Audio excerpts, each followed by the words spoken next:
Hey everyone, welcome to CLAT point. आप लोगों का क्लैट 2024 जो है बिल्कुल पास में है और हम यही बात करेंगे कि अगले 15-17 दिन की क्या स्केड्यूल आप फॉलो कर सकते हैं जिससे आपको थोड़ी एज मिल जाए। अगर आप लोगों के पास अपना स्केड्यूल है, अच्छी बात है, एक बार देख लो। आप इसमें से कुछ जो अच्छे पॉइंट्स लगे वो आप इंक्लूड कर सकते हैं और अगर नहीं लगे तो कोई बात ही नहीं है, और नहीं है स्केड्यूल तो आप ये फॉलो कर सकते हैं।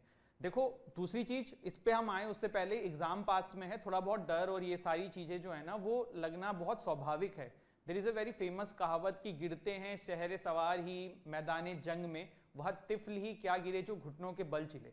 बेसिकली मतलब ये कि घुड़सवार जो घोड़ा चला रहा है ना वही गिरेगा, वो बंदा नहीं गिरेगा जिसने घोड़े पे बैठा ही नहीं। मतलब हारने के चांसेस उसी के हैं जो उसके लिए जीतने का प्रयास कर रहा है। अगर आप पहले ही गिव अप करके बैठ जाओगे तो वैसे ही हार चुके हो, है ना। तो आप लोग वैसे भी आधी जंग जीत चुके हो कि आप लोग कोशिश कर रहे हो इस एग्जाम के लिए, यू आर सीरियस, तो परेशान नहीं होना है, टेंशन नहीं लेना है। अब हम बात करते हैं कि कैसे आप जो है क्लैट 2024 की तैयारी कर सकते हैं अगले बचे हुए कुछ दिन के अंदर। और तैयारी तो क्या करोगे, ऑलरेडी कर रखी होगी। कैसे आप थोड़ा सा अपने 15-20 दिन को बैलेंस कर सकते हो जिससे आपको थोड़ी एज मिल जाए, ठीक है। तो चलिए देखिए, सबसे पहली चीज तो आपको ये समझना होगा कि इस एग्जाम का टाइमिंग क्या है। ये सबको पता है कि 2 से 4 PM है। आप बोलोगे सर इसमें नया क्या बता रहे हो। देखो, बॉडी जो है ना वो 2-4-5 दिन में काम करने वाली पार्ट नहीं है। जैसे मैं आपको उसका एक एग्जांपल देता हूं।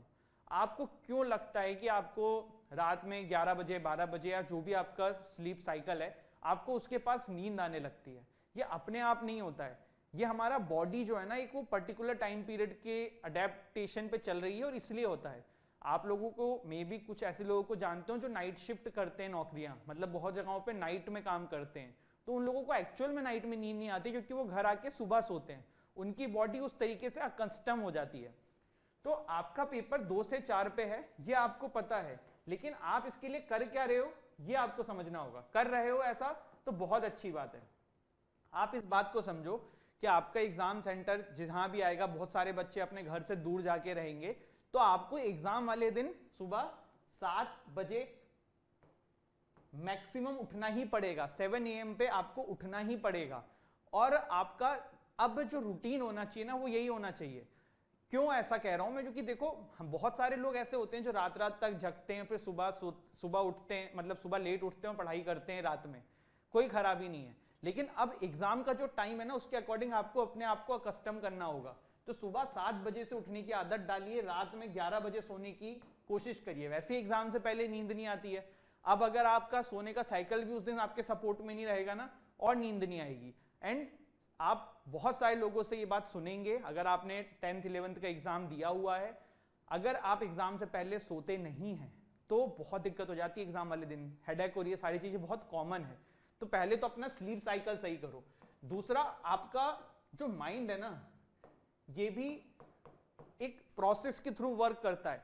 जैसे कि मैं अपनी बात करूं तो मुझे मॉर्निंग में मेरा दिमाग सबसे ज्यादा काम करता है। जैसे मैं क्लैट पॉइंट के लिए बहुत सारे नए नए थॉट्स जो भी मेरे दिमाग में आते हैं ना मॉर्निंग में आते हैं, क्योंकि वो मेरा माइंड का एक प्रोसेस अब डेवलप हो चुका है।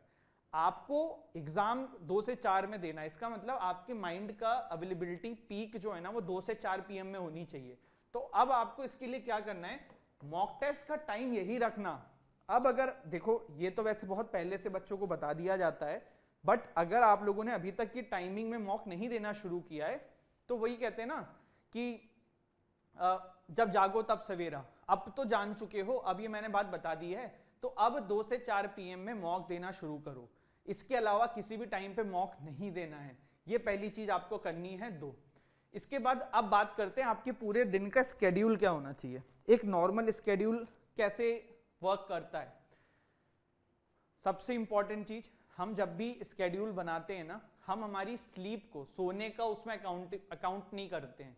जैसे हमने स्केड्यूल बना दिया हम इतना इतना पढ़ेंगे, भाई आपकी नींद भी तो उसमें कैलकुलेट करो। जब आप 24 घंटे में से एक स्केड्यूल बना रहे हो तो 10 घंटे 8 घंटे 8 से 10 घंटे अपनी नींद के लिए रखो, कोई प्रॉब्लम नहीं है। आप बचे हुए टाइम में अपना कर सकते हो। ऑल्दो 10 घंटे ज्यादा, मेरे को ऐसा लगता है कि आप 8 घंटे 9 घंटे मैक्सिमम सो सकते हो, 8 घंटे से कम करने की भी जरूरत नहीं है।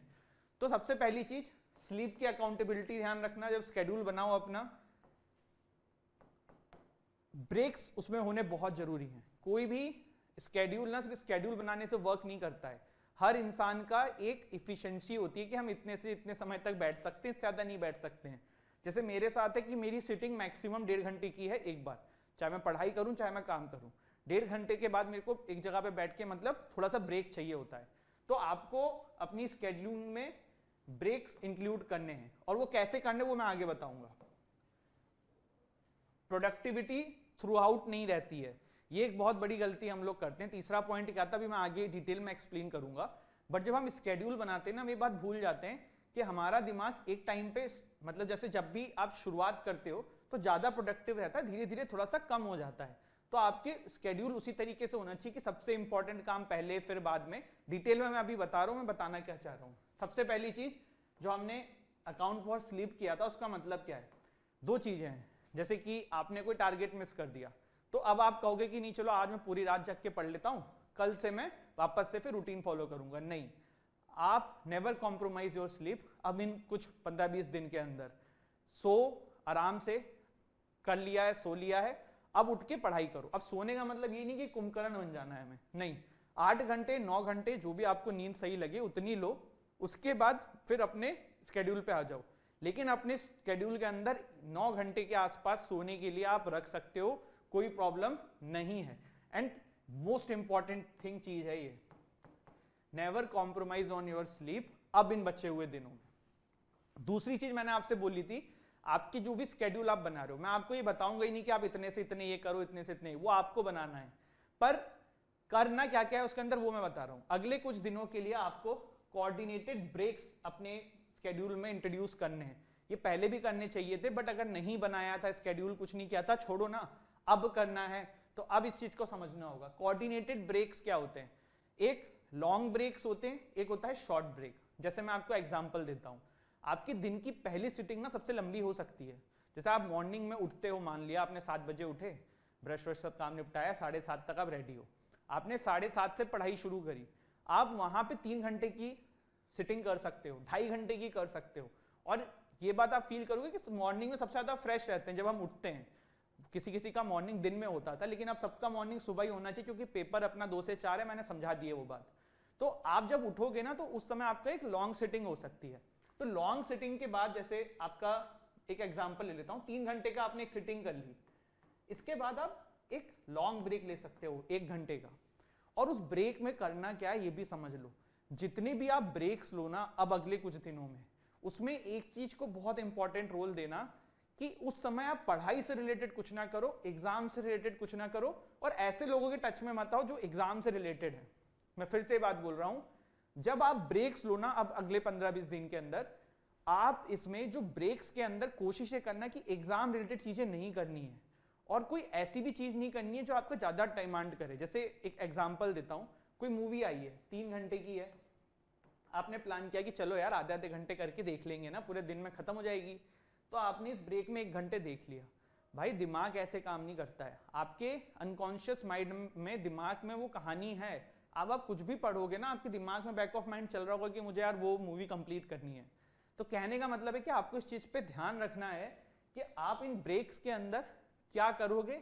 और जैसे कपिल शर्मा की वीडियो है, लगा सकते हो ना, कॉमेडी है, थोड़ा मन चिल हो जाएगा। आप कोई और कॉमेडी देख लो, या कुछ आपको सिंगिंग अच्छी लगती हो, या आपको किसी से फोन पे बात करना है, लेकिन वो बंदा एग्जाम से रिलेटेड नहीं होना चाहिए। तो इस तरीके की चीजें आप कर सकते हो लॉन्ग ब्रेक में। फिर जैसे आपने 1.5 घंटे की एक सिटिंग ली, तो आप इसके बगल में शॉर्ट ब्रेक ले सकते हो। शॉर्ट ब्रेक हो गया 15 मिनट का, गए घर में भाई बहन से लड़ाई झगड़े कर लिए, मम्मी से कुछ मस्ती मजाक कर लिया, पापा से बात कर ली, आजकल मैच आ रहे हैं थोड़ा सा मैच देख लिया, ये हुआ शॉर्ट ब्रेक। तो आपको इस चीज को इंट्रोड्यूस करना सीखना होगा अपने स्केड्यूल में कि भाई मेरे दिन में कौन सा लॉन्ग ब्रेक होने वाला है और कौन सा मेरा शॉर्ट ब्रेक होने वाला है। अगर आप इसमें डिफरेंस नहीं करोगे, आपको बेटा दिक्कत होने वाली है। ठीक है, ये दूसरा पॉइंट था। तीसरा है, प्रोडक्टिविटी हर समय सेम नहीं होती है। मतलब आपका पूरे दिन का जो एनर्जी लेवल है ना, वो सेम नहीं रहेगा। जैसे कि विराट कोहली जब स्टार्टिंग में क्रीज पे उतरते होंगे, तो उनकी रनिंग स्पीड थोड़ी सी तेज रहती होगी कंपेरेटिवली टू द 100 रन जब वो दौड़ते होंगे, क्योंकि प्रोडक्टिविटी स्टार्टिंग में उनके पास ज्यादा एनर्जी है। तो ईट योर फ्रॉग फर्स्ट, दिन का सबसे पहला काम वो करो जो आपका नेक्स्ट डे का सबसे बड़ा टारगेट है, जो आपको लगता है कि सबसे इंपॉर्टेंट चीज थी जो मुझे ये करनी थी, तो वो आप सबसे इंपॉर्टेंट चीज दिन में सबसे पहले करिए। हमेशा जो आपकी प्रॉब्लम्स है ना उससे भागना नहीं है, सबसे पहले उसी को पकड़ के उसी की कहानी करनी है। ये ईट योर फ्रॉग फर्स्ट, ये चीज जरूर ध्यान रखिएगा। इसके बाद नेक्स्ट डे जो भी आपका रहने वाला है उसको नेक्स्ट डे प्लान नहीं करना है। जैसे मुझे कल क्या करना है ना, वो आज मैं जब सोने जाऊं ना उससे पहले प्लान कर लूं कि कल मुझे एक मॉक देना है 2 से 4, सुबह मुझे ये करना है, रात में मुझे ये करना है। तो ये प्लानिंग आपकी एक दिन पहले रात में हो जानी चाहिए। आप अगर सुबह करोगे प्लान तो आपके 15, 20, 25 दिन, 25 मिनट उसी में खर्च होंगे। और दिन का सबसे प्रोडक्टिव टाइम जो उठने के बाद आपकी एनर्जी रहती है, चाय वाय पी के आप जो बैठते हो, वो आपका 20 मिनट उसी में चला जाएगा। ये छोटी छोटी चीजें हैं, अभी आपको समझ में नहीं आती हैं, लेकिन that is what makes difference एक टॉपर के बीच में और एक आदमी जो नॉर्मल बैठा रहता है टियर 3 या फिर प्राइवेट कॉलेजेस में। तो आप बड़े बड़े जो भी टॉपर्स निकले, आप उनसे जब पर्सनल बात करेंगे ना, स्ट्रेटेजी वीडियोस में मैं नहीं बोलूंगा सब बताते हैं, लेकिन जब आप अकेले में अगर किसी को जानते होंगे तो बात करेंगे तो आपको ये छोटे छोटे डिफरेंस देखने को मिलेंगे। ठीक है, एक आइडियल डे क्या होना चाहिए एक एस्पिरेंट का, तो 10 आवर्स की आपका पढ़ाई का रूटीन होना चाहिए। 8 घंटे की अगर नींद भी हो गई तब भी 4 घंटे बच रहे हैं, तो 10 घंटे के आसपास आप पढ़ाई का अपना, अब क्योंकि अब मैं ये नहीं कहता हूँ पूरे साल भर 10 घंटे पढ़ना है, बट अब आपको 10 घंटे निकालने। जो 12th में बच्चे हैं बेटा, आपको अपने घर वालों को, कॉलेज को, स्कूल को कन्विंस करके एक स्टेप उठाना होगा कि या तो क्लैट प्रायोरिटी है या ये प्री बोर्ड और बोर्ड जो हो रहे हैं ये प्रायोरिटी है। अगर क्लैट है तो इतना टाइम निकालो। ठीक है, आपका हर सेशन जो है वो 2 घंटे से 3 घंटे के बीच में हो सकता है। आप दिन में 2 से 5 सेशन बना सकते हैं, 2 तो कम है, 3 से 5। अगर आप ज्यादा लॉन्ग सिटिंग कर सकते हैं तो 3-3 घंटे के 3 बना लीजिए, छोटे छोटे करते हैं 2-2 घंटे के बना लीजिए, पर 2 घंटे तो रखिए एक सिटिंग, ये जरूरी है। ठीक है, ब्रेक्स आपके रात में ही हो जाने चाहिए कि कौन सा आपका उस दिन लॉन्ग ब्रेक होने वाला है, कौन सा आपका शॉर्ट ब्रेक होने वाला है। और ऐसा नहीं है कि आपके सारे दिन आइडियल डे निकलेंगे। जैसे मान लो अगले अभी 20 दिन बाकी है एग्जाम में, 15 दिन बाकी है, कल को 10 दिन बाकी रहेगा, तो 10 दिन में हर दिन आप 10 घंटे नहीं पढ़ पाओगे। भगवान न करे कोई ऊंच नीच हो जाए, बट किसी दिन आपको कोई प्रॉब्लम होगी, कभी स्कूल से जबरदस्ती बुला लिया या घर में कोई समस्या हो गई, तो उस चीज को लेके परेशान नहीं होना है। ठीक है, बैड डे भी आएगा। बैड डे मतलब जिसमें आप 10 घंटे नहीं बैठ पाओगे, तो बैड डे में आपको अपना समय नहीं खराब करना है। बैड डे के अंदर आपको कर लेना ये कि चलो ठीक है ना, उस दिन हमारी परफॉर्मेंस 50% है, लेकिन 50% को भुनाना है, 50% को अच्छे से देना है। मतलब ये नहीं सोच के रह जाना है कि 10 घंटे नहीं कर पाए तो हम बेकार हो गए। छोड़ो ना, नहीं हो पाया, आज हम 5 घंटे पढ़ लेंगे, 4 घंटे पढ़ लेंगे, लेकिन हमारा ये जो इंपॉर्टेंट चीज है वो हमने कर लिया है। तो वो चीज आप ध्यान रख सकते हैं। बिफोर स्लीप एक इंपॉर्टेंट चीज है डिटॉक्स। डिटॉक्स क्या होती है? डिटॉक्स बेसिकली मतलब ये कि पढ़ाई से डिटॉक्स। तो बच्चों की एक गलती क्या होती है, रात में सोते टाइम पे भी यूट्यूब पे वो मेरी अभी ये वीडियो देख रहे होंगे या किसी और टीचर की वीडियो देख रहे होंगे क्लैट की, या किसी की बकवास सुन रहे होंगे क्लैट से, टेलीग्राम ग्रुप चेक कर रहे होंगे। ये मत करो। जब आप टेबल छोड़ रहे हो ना रात में, उसके बाद जब बेड पे जाओ तो कुछ अपना इन सब चीजों से अलग करो। पेरेंट्स से बात करो, पढ़ाई की बात मत करो, क्लैट की बात मत करो, भाई से बात करो, बहन से बात करो, दोस्त से बात करो, यार से बात करो, पर किसी से बात करो इस एग्जाम के बारे में बात मत करो। वो डिटॉक्स माइंड आपका होना बहुत जरूरी है। फिर मॉर्निंग में उठ के तो वापस ही जाना है ना क्लैट पे, तो रात में सोते टाइम पे थोड़ा आधे घंटे अपने दिमाग को ब्रेक देने की आपको बहुत तो आई होप आपको ये वीडियो अच्छी लगी हो। और अगर आप क्लैट पीजी 2025 की तैयारी कर रहे हैं, then you can go for our champions batch. 21,999 का कोर्स है, जिसमें आपको सारी क्लासेस, सारे सब्जेक्ट की आपके घर पे बुक आने वाली है, मॉक टेस्ट इंक्लूडेड है, पर्सनल मेंटरशिप इंक्लूडेड है, everything you needed to crack this exam, सब कुछ आपको मिलेगा। तो please you can visit our application for it, and आप चाहें तो उसमें इनरोल कर सकते हैं। Thank you so much. जय हिंद, जय भारत।